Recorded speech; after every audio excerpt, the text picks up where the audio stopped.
Herkese merhaba arkadaşlar, kanalımıza hoş geldiniz. Sinem Ünsal sette paylaşım yaptı. Sevgilisi Berk Cankatı'dan anında yorum geldi.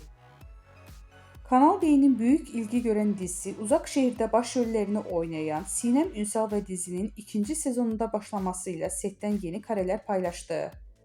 Ünsal sosyal medya hesabının üzerinden yaptığı paylaşımda set atmosferinden dair anıları takipçileriyle paylaştı.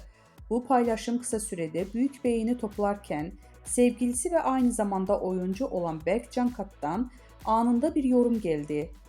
Sinem Ünsal dizide aile karakterine hayat verirken sette yaptığı paylaşımlarda adından söz ettiriyor. Geçtiğimiz aylarda yeni yaşını kutlayan oyuncu sosyal medyada sevgilisi Berk Cankat'tan gelen romantik doğum günü mesajı ile dikkatleri üzerine çekmişti. 2 yıldır birlikte olan ünlü çift doğum günü mesajları sosyal medyanın kullanıcıları tarafından ilgiyle takip edildi. Berk Cankat, Sinem Ünsal'a hitap ederek "canım eşim" diye seslenmişti. Cankat'ın mesajında şunlar yazılmıştı: "Biricik yol arkadaşım, sevdiceğim, kıymetlim, neşem, gücüm, desteğim.